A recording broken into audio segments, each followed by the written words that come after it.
My name is Sarah Williams. I'm 32 years old and I've been married to Marcus for 7 years. We built a life together in Atlanta, Georgia, a city that never stops moving, much like our relationship once was. He was my rock, my best friend, my everything. We had our struggles, sure, but nothing we couldn't overcome. At least, that's what I thought. One day, everything changed. Marcus disappeared without a trace. At first, I refused to panic. Maybe he had a last-minute business trip, or maybe his phone had died. But as the hours turned into days and the days turned into a week, reality began to sink in. Something was wrong. The police got involved, and that's when I met Detective James Carter. He wasn't what I expected. Tall, broad-shouldered, with striking blue eyes that seemed to see right through me. His presence was both intimidating and reassuring.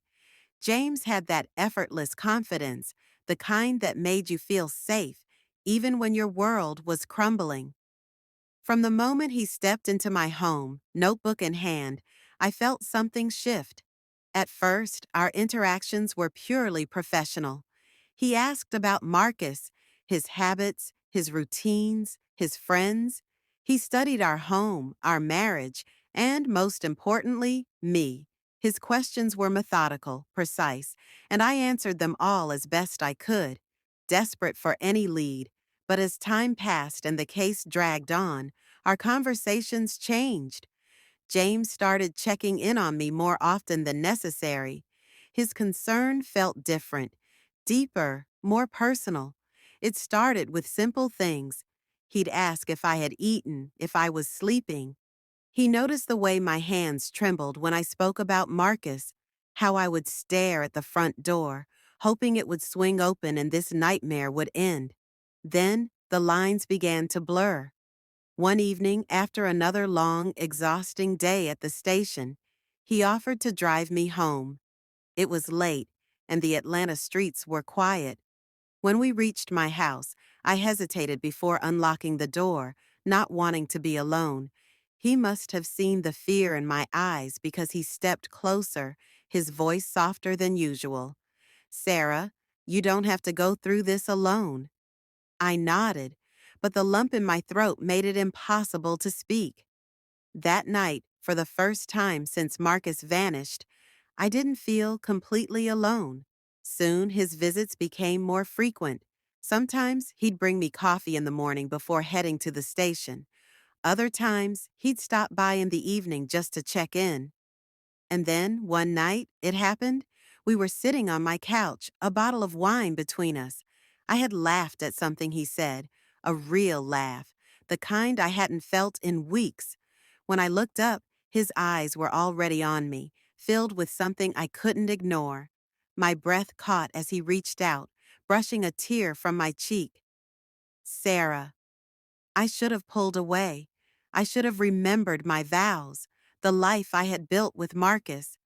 But in that moment, all I could feel was the warmth of James's touch, the way his presence filled the empty spaces Marcus had left behind. And then we kissed. It was slow, hesitant at first, but then something inside me broke. Weeks of grief, loneliness, and longing crashed over me, and I let myself drown in him. That night we crossed a line that could never be uncrossed. But love born from secrets and betrayal never stays hidden for long. Little did I know, the truth about Marcus was still waiting to be uncovered.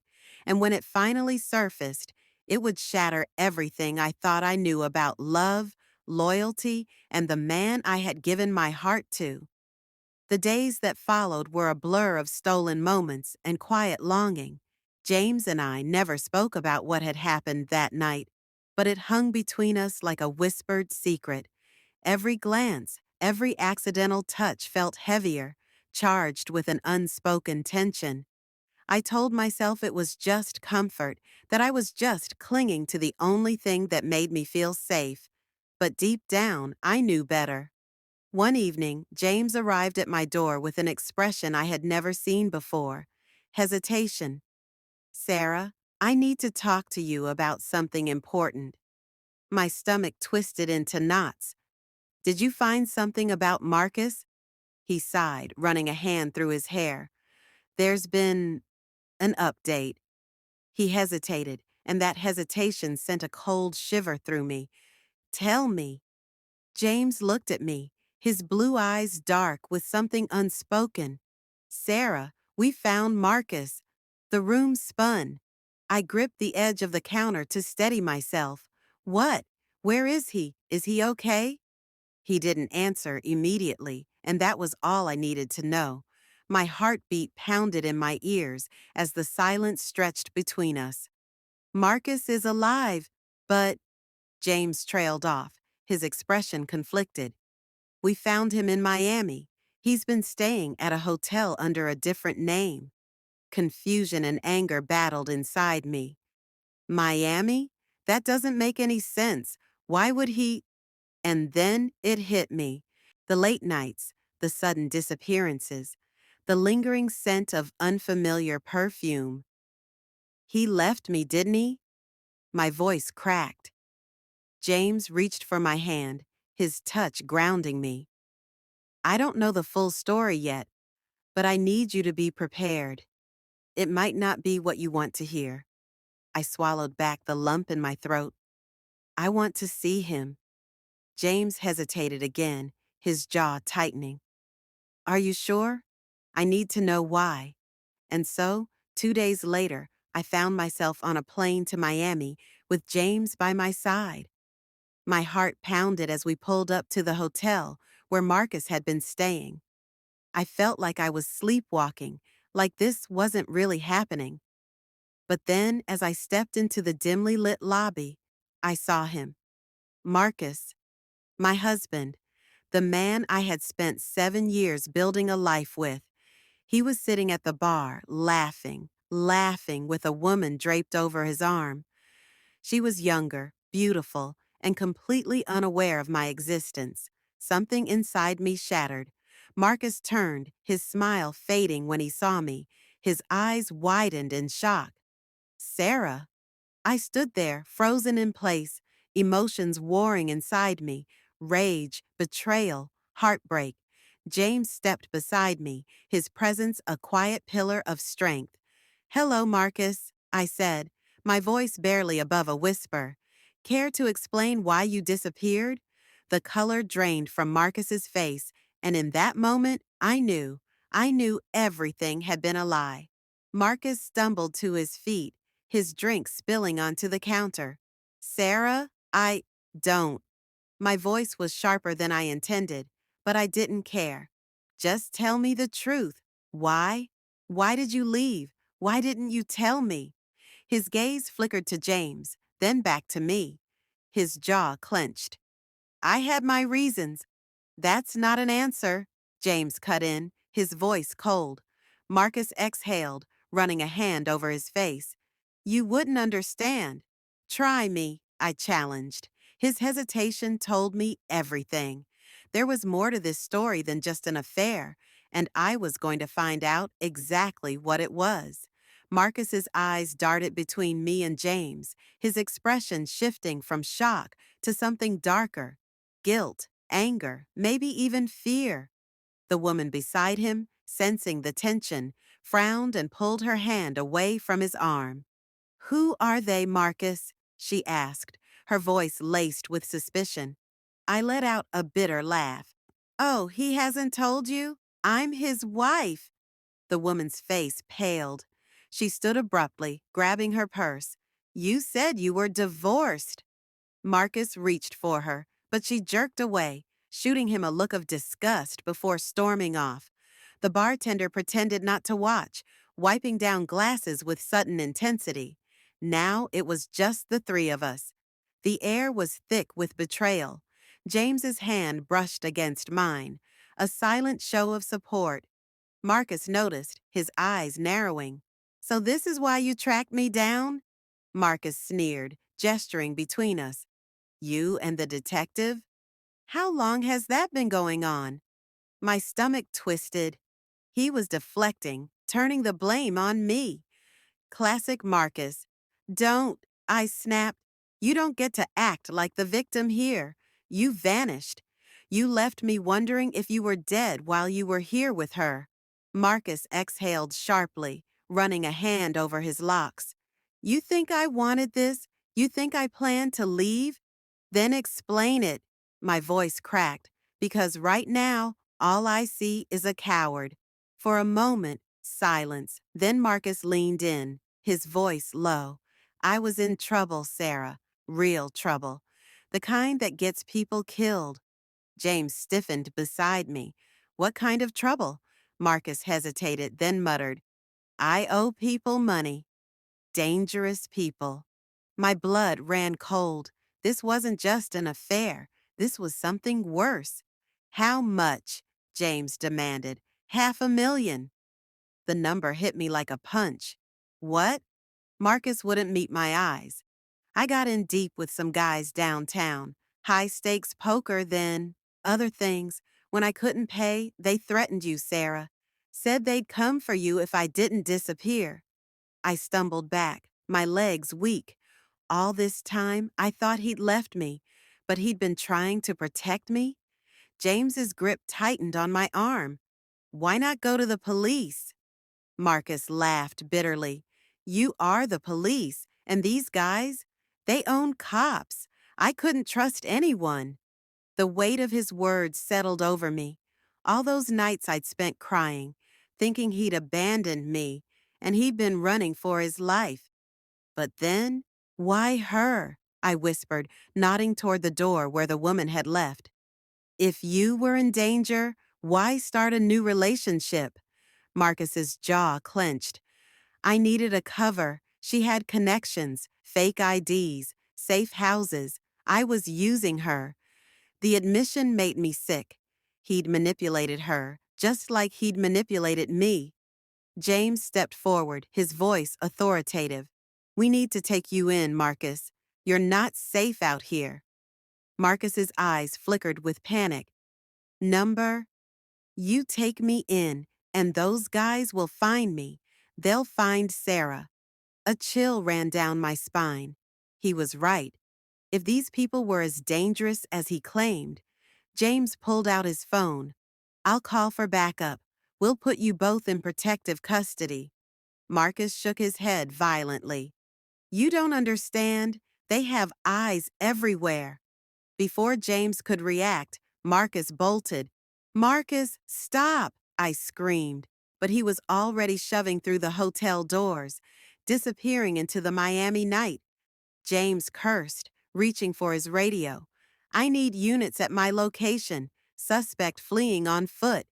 I stood there, trembling, the pieces of my life scattered at my feet. I'd come for answers, but all I had were more questions and a terrifying realization: none of us were safe.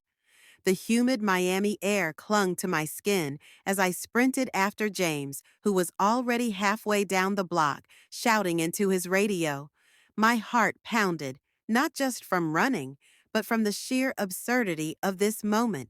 24 hours ago, I thought my husband was dead. Now I was chasing him through the neon-lit streets of South Beach, while the man I'd been sleeping with, a detective, yelled orders into his phone. Life had become a damn crime drama. Marcus, stop! I screamed again, my voice raw. He glanced back, his locks whipping around his face, eyes wild with fear. For a split second, our gazes locked, and in that moment, I saw the man I'd married, the man who'd held me through panic attacks, who danced with me in our tiny kitchen at 2 a.m. Then he turned a corner and vanished. James skidded to a halt, chest heaving. He's heading toward the marina. I doubled over, gasping. Why would he go there? James's jaw tightened.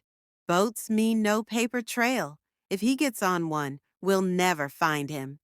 A cold realization hit me. Marcus was really running.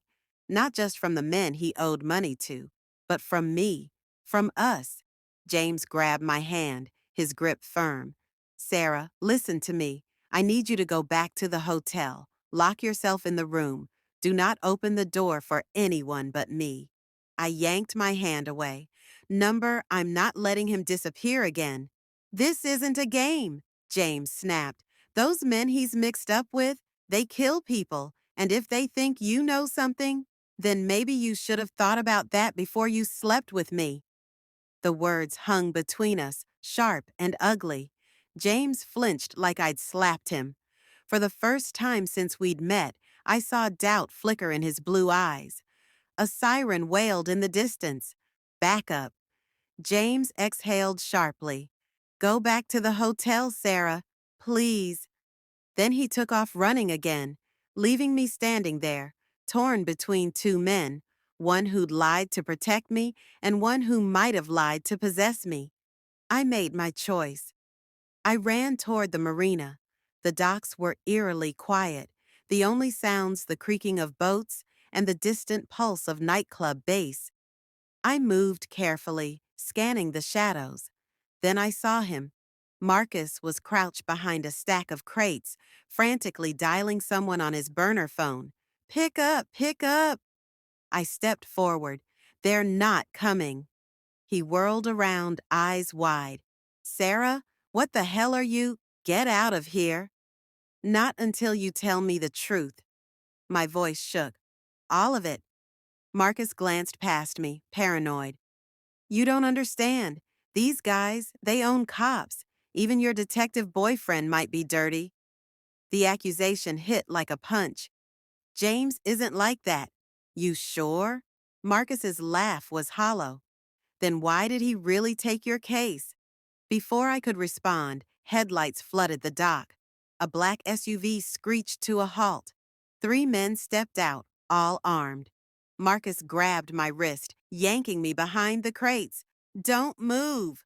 My blood turned to ice. This wasn't just about money anymore. This was about survival. The man in the white suit, Rick, smiled like a shark scenting blood. His gold tooth glinted under the dock lights. Marcus, you brought company? His eyes slid to me. Cute, but wives cost extra. Marcus shoved me behind him. She's not part of this. Everyone's part of this. Rick snapped his fingers. One of his men raised a gun. Bang! The shot came from behind us. The gunman crumpled, screaming, his knee exploding in a spray of blood. James. He moved like a shadow, his service pistol smoking. Atlanta PD. Next shots between the eyes. Rick didn't flinch. Cops don't have jurisdiction here, detective. He pulled a sleek silver revolver from his jacket. Marcus lunged. Chaos, more gunfire. I hit the ground, splinters of wood biting into my palms. James tackled me behind a fishing crate as bullets thunked into the dock. Stay down, he barked, his breath hot on my neck. Through the cracks, I saw Marcus grappling with Rick. My husband's fist connected. Crack. Rick's nose burst red. Then a hand yanked me up. One of Rick's men. Sarah! James whirled, but another thug slammed a pipe into his ribs. I heard bones snap. The man dragged me toward the black SUV. Pretty bait for a rat, he hissed. I kicked, twisted. Bang! The grip on me vanished. The man dropped, a hole between his eyes. Marcus stood frozen, Rick's gun in his hand. He just killed for me. Our eyes locked. For a heartbeat, it was just us. Years of love and lies hanging in the gunpowder-scented air. Then headlights blinded us. More SUVs. James staggered up, clutching his ribs. Marcus, take her. Go. He threw his keys at us. Marcus didn't hesitate. He grabbed my arm. Run! But I pulled back. Wait, James. The detective's face was pale with pain, but his voice was steel. I'll hold them off. Find the blue folder in my hotel room. Trust no one. Rick's reinforcements poured out of the vehicles. Marcus hauled me toward James's car as gunfire erupted behind us. The last thing I saw, James, bleeding but standing tall, firing his last bullet into the night, and Rick smiling as he aimed at his back. 48 hours later, safe house, undisclosed location. The motel AC hummed like a dying insect. Marcus slept fitfully on the lumpy bed, his knuckles still bruised from the fight. I crept to the bathroom, locking the door. Find the blue folder. James's duffel bag sat by the sink. My hands shook as I unzipped it. Inside, a burner phone, $10,000 in cash, a photo of me, taken weeks before Marcus disappeared, and the folder. I opened it. Page 1, Surveillance Report. Subject, Marcus Williams, suspected ties to Rivera Cartel via underground casinos. Debt, $487,000. Threat level, high. Page 2, Officer Notes. Per captain's orders, monitor wife, Sarah Williams, for potential involvement. Exploit emotional connection if necessary. Page 3. My Instagram printout circled in red. Me laughing at a cafe. Date, the day before Marcus vanished. At the bottom, James's handwriting. She doesn't know. Keep it that way.